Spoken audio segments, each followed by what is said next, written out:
Hello, this is my update video on set 7 Kiwi. Well, it looks completely different to what it looks like in set 6. Well, it doesn't really, but we've dropped some quite fundamental cards and managed to make a two-liner, which I might have said in videos before. I absolutely love two-liners, which is basically just on Dreamborn where you can fit the entire deck onto two lines. There's nothing really design-wise for it, but in this set, the Bell card basically has lived up to the hype, which means we kind of have to play it. Which means we bring in the item package, which means we bring in the Hiram because we also want to use more of the items if we're going to be playing the items down. And overall, the deck's just been performing very well. Tested it enough environments now to say that I'm really excited to bring this into set 7, and this is most likely what I'm going to be playing week 1. Maybe a few more changes like as it goes on. We're getting like all the cards are relatively early, so people are testing. But right now, what you want to really do is make sure that your deck has a very strong win condition. It's just very good into an open field where you don't know anything in the room. Just so you know that your deck has a win condition. It's not like just this teched counter deck. It's like an actual deck. And what this feels like, it basically kind of feels a bit like Amber Steely. We control the board very well with like the bells singing the removal there, but also we can do all the same things that Kiwi used to be able to do. And we actually get to draw cards in this set, which is amazing. I did a post the other day saying you don't want to split Hiram and Doc and do 2-2 on that. You don't want to do two Docs, two Hirams. I put this on Twitter. But I also realized that you didn't want to do just Docs or just Hirams. So it never really felt like you got enough card draw. So instead, we cut like pretty much all of the 5 drops besides Cogsworth because he's just too good. And then we went for the Hiram and the Doc. And basically just said we're going to constantly be flooding the board with characters, and like even if you're able to board wipe us, we're most likely going to play Hiram into a Doc, into just play more characters on the board. And as you see, I've labelled the list Zoo Kiwi, which is I'm going to nickname it for set 7.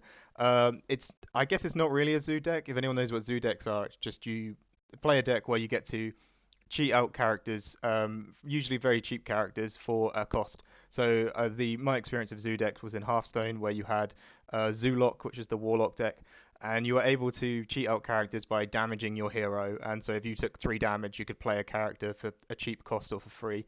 In this deck, we don't really have that. Besides the Bell, she's the only one who really is a Zoo-ish sort of card, where we get to banish a Popsicle or an item, any item actually, not just Popsicle or Fortisphere, but that's what we're using in this list, and we get to play it for free.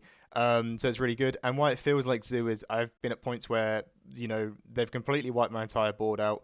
I had nothing and except for like one Popsicle up, and you'll play a Hiram, draw some cards, play a Calhoun, next turn play a Doc, and then by the time that they've just removed your entire board, you're back to going 4 characters wide or whatever. We get to ink a bit higher as well because we know we're going to be drawing cards. We're not just playing off the top deck 5 drops and stuff like that, slamming them down. The deck as well, the issue a lot of people had, and I wholeheartedly agreed. That's why I had to test it to make sure that Bell lived up to the hype. Was that including 8 items meant that the old style of Kiwi, the way that worked is we were top decking an item. That wouldn't really be the best thing to top deck. You would want to top deck a Gantu, a Robin Hood, anything that just quested for a bit more lore, or did any character really. I mean, we kept it like 50 character dense for so long because we are basically playing the top deck game for the majority of the time. We don't really have to do that here anymore, so we like to keep the characters a bit cheaper. So we're in this constant thing of just playing characters. You still do your Doc and your Alice on 5, or you can do like double Calhoun and a Doc on 6 ink into. Or you can even I've even done crazy plays where it's like I've got a Calhoun and another thing on the board. I'll play a Hiram, draw some cards, and then play a Doc or whatever. And it's just really awesome sequencing you can do. It's just it makes sense when you play it more. That's all I'm gonna really say. It makes sense when you play it more. I'd say as well with the Bell, it's kind of given our deck a high roll. Having her on turn 1 and her able to sing Let the Storm Rage on a Strength of the Raging Fire is just really amazing. It can start controlling the board into all the low to the ground decks. Also, just having a free cost singer is very good, say like against Ruby Sapphire when you know they're going to play a Tala and then their Tala's going to trade one of your characters. Well, instead of that being a Mickey, you've now got a 3/3, so she can sing removal on the what's it called, on the Tala, or when she turns sideways, she's just going to 1/1 the Tala, and you can keep going wide. Of course, going into this list as well, that set 7, like everyone's afraid of Sapphire Coil. I'm afraid of Sapphire Coil as well, and it's kind of a done deal that week 1, all the Ruby Sapphire players will be on Sapphire Coil. So we've included the Bengers there. Of course, Benger's a bit of a strange one because if they play Sapphire Coil on 2, which is how we've noticed a lot of the Ruby Sapphire players are playing. If they're against a low to the ground aggro deck, instead of ramping on 2, they might play Coil and then just start doing Sisus and Brawls and just control the board so you never really get any lore. Of course, if you play Benja on 3 to take out their Coil, they can still Brawl the Benja because it's a 2/3, but what it does is overall, you should be getting more value than they will. And with their removal, besides the big Sisu, everything they do is a 1-for-1. So if they are going to brawl your Benja, that's fine. If you just keep going wide, and maybe on the next turn you double Calhoun, or you Calhoun and double Mickey or something like that, and just keep playing more characters wide for them. If they're just doing 1-for-1 removal, not ramping or anything like that, it can really just end up steamrolling them. And as I say, the style of the deck when you get to the later parts of the game, it feels very much like Zoo because you're at this point now where they'll board wipe, they'll play their CC or they'll be prepared, and then you can go a little bit wider because you'll be able to play a Hiram into like a Smee or something like that. Or you can still play a McDuck Mana into a dock and just keep going wider. And then when they do another removal thing, because that's what their deck does, you can just keep playing because you'll know you'll have cards in hand. The only thing I sort of wouldn't say I'm struggling with, but the testing really needs to be a lot more done on Maui Shark. I don't know how important Maui Shark's going to be. I noticed a lot were cutting Pirate's Life, which was for these aggro-y, low to the ground, mid-rangey, like aggro mid-rangey, whatever you want to call this deck. Pirate's Life was the worst thing because we could get over the finish line, but if they're going to recycle a Pirate's Life with a Maui Shark, we're kind of a bit screwed there. But I've seen a lot of the Sailory, Sisu and Ice list just cut it because they want room for other cards now, which is completely fair. They want to do these full item builds, which is good for us because they're just going to be recycling like how Fara goes and Visions and stuff like that, which just won't lore reduce us. And as I say, we are able to keep spamming the board with so many characters, keep going wide so much that we'll just run through all of their removal, even if they're recycling it. We should be able to get over the finish line with that, and at some point they have to B prep the board. Of course, if DKP's list sticks around, they don't really use the coil because they wouldn't be using Sisu anyway. And if that's the direction Red Blue goes in, we're a bit, we've got to do a bit more testing there. And the Benja probably could come out as well. But right now, I feel like this list is very much locked in because we don't know the direction that the meta is going to go. Everyone's assumption is that Ruby Sapphire is going to be the strongest deck in the format, which, to be honest with you, it is right now, and it got a really good card, so it's probably going to be the strongest one going into set 7, which completely makes sense to me. That's why the Benjas are in there, of course. But we don't know how the other decks are. I mean, I've looked at the other colors, and I don't really love any of the cards they got. But I'm not the best deck builder or anything like that. Like, there could be some cracked cards. I tested into Emerald Steel today with my friend, and the new Pete card, the Space Pirate card, really caught me off guard because there is a 6-cost shift on 4 5/5 that quests for 2, and when exerted, nobody can sing any songs. You can play them as actions, but you can't sing them, and all your pirates gets resist 1. That is quite a mad card, I've found, because they play Pete on 3. There is no way for you to stop that shift line. You have to prepare for the shift line to happen, and then you have to hope that they don't sing a removal spell because you're going to have to run some characters into it. The best that I could come up with was spam a bunch of characters, maybe get to the Cogsworth range, then hardcast a strength on it and run something in to finish it off. It is really quite rough to play into. If they've got the morphs as well, they can get more shift lines. The worst scenario is when they get the Diablo shift off, they're able to protect it with I'm Still Here or Let the Storm Rage on. They play the Pete on 3, which means that the Diablo, you can't play any removal on it. So it is things like that. I'm over explaining a card in Green Steel right now as I celebrate the Sapphire Steel Kiwi list. But what I'm trying to say is we don't really know 100% which direction the meta is going to go. There is even a world where Ruby Sapphire is actually coil isn't that great. It's too expensive. We can't fit it in our curve, and we like the curve that we've been playing in set 6, but we can't do that right now because of coil. So there's some crazy world where they don't play that many counts of it. They don't play it. They don't play it the way we're all predicting people play it. So yeah, it's very hard to build a deck to tackle a meta that you don't know about. So to my original point, the deck is just very solid going into a week 1. That being said, that's kind of locked in with that list. It doesn't mean there isn't cards we don't want to explore, and we'll go through a couple of them. This one is another one. Someone's just said it's a weaker Pete, which I kind of get and sort of agree with. It does do a little bit more things with those items as well, which is kind of cool. And also, there's that thing of if you had the ability to play more than 4 copies of Pete in your deck, would you want to? So you can kind of do that with Gantu. I mean, yeah, he isn't really a Pete, but he could extend that utility that Pete gives you over 4 copies up to 8 in total if you wanted to. I probably wouldn't play 8 of these and maybe play two. So yeah, definitely he's a card to look at.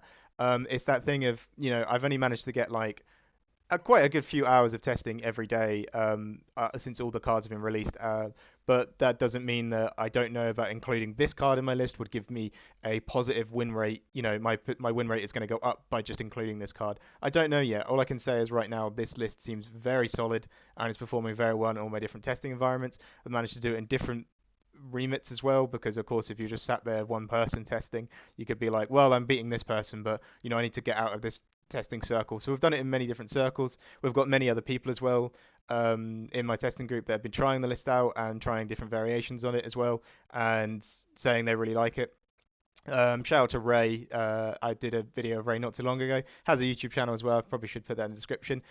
He was the first one to sort of mention why not do it like this and just 4x dock, 4x Hiram, and just spam the board instead of the classic way that Kiwi's doing it in set six, which is like, play a strong curve and then play 5 drop after 5 drop. Instead, we're just going to constantly be drawing cards, constantly putting pressure down, and I really like this direction of it. So, yeah, shout out to Ray. Like I say, he's been putting the hours in as well. He was the one who's mainly doing a lot of red-blue testing, whilst I was trying to make sure that the deck and Bell was working very well into the dock sort of decks like Amber Steel and Purple Steel and the other low to the ground decks as well. We've got some Green Steel done today as well. So yeah, we've managed to get quite a good range on here, and it feels like the hype actually is quite real with it.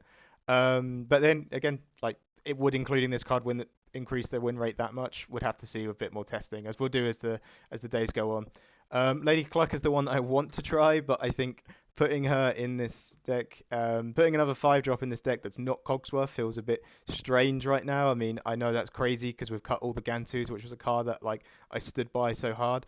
But right now we kind of don't really want as many 5 drops because when we play a Hiram or a Dock, we basically want to be able to play the cards that we draw from that. Or, maybe just play some Porp or yeah, whatever. We want to sequence it a bit better. Then Hiram draw 5 drop, play 5 drop next turn. We want to Hiram play Smee, Alice, whatever. Get a Porpsicle, play Porpsicle, shift Bell, or whatever.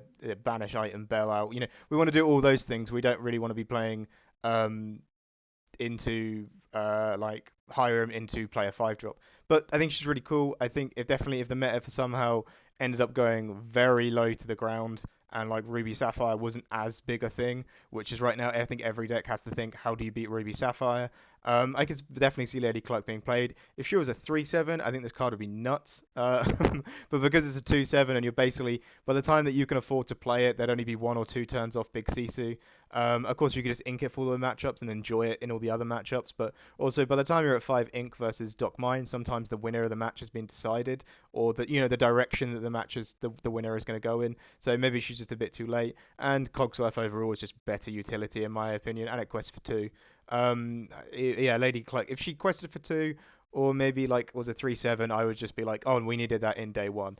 But right now it feels very much in the remit of Chiempo, which is like I really like Chiempo. I think it's good, but it's a one quester, and we're winning without it right now, so we probably don't need it. I'm gonna stop blatantly complaining about Lady Cluck and also saying I like Lady Cluck and go on to the final card that literally everyone I've said in this list to and everyone in like testing groups and just everyone everywhere has said why is this card not in here. Of course, Bagheera is amazingly cool.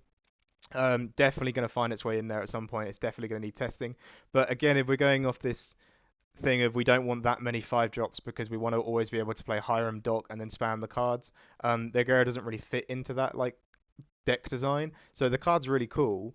It would do a lot for our deck, but it doesn't fit, and it doesn't really fit the deck direction right now as we're building it. I'm trying to not make this convoluted as I explain it, but it's coming across very convoluted. So I understand if you put in the comments I didn't explain this very well. But basically, we just don't want more 5 drops, and Cogsworth is probably the best 5 drop we have in Sapphire for these low to the ground aggro-y quick decks.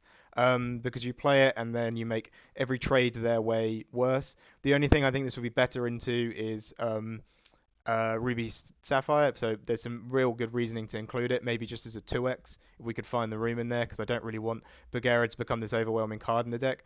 But if they run a Maui Shark or a Maui into it, it 1/1s it, because it takes it and it will take the 4 damage, then the 2 damage will be split and dealt towards them. So that would be really awesome. So definitely, I could see that as like a 2x, and then you're like, oh, it's Ruby Sapphire. I need to find Bagheera. I need to play it so we can bodyguard. The only issue I'd find is that he only has 3 strength, and at this point they might have a Tala on the board. They might. I've seen a lot playing the 2-drop Gaston from set one. They could Maui first, then they could play this. They could probably get around it. They could just run something else into it. So I don't know if it would actually successfully improve your win rate, because a lot of the time they should have something else on board. If it's just one Maui Shark, then yes, you'd 1/1 the Maui Shark, they'd get their action, and then they'd be prep the entire board. So that'd be really cool for them. But it's I think it just needs a thorough bit of testing. But right now it feels very strong into the actual list. Sorry, feels very strong into Ruby Sapphire, or it feels strong enough. It feels like it does a good enough job, that I'm fine with the direction of the list. But yeah, if anyone wants to try this out, if your locals are doing any set 7 stuff, please also let me know. I really like the data. The data is really good. It was really awesome when me and Justin got to work on the first Kiwi list together. But once we opened up the list to everyone, it was really awesome to always check Inkdex every morning and be able to see like way more data on how the list's gone and like what cards people have been playing. So definitely, if everyone knows my Discord, it's the same as my YouTube, Harlan Tweedy, or like reach to me on Twitter or something like that. But if you end up playing it, please let me know. Let me know any data is useful, or just leave a comment here. So thank you.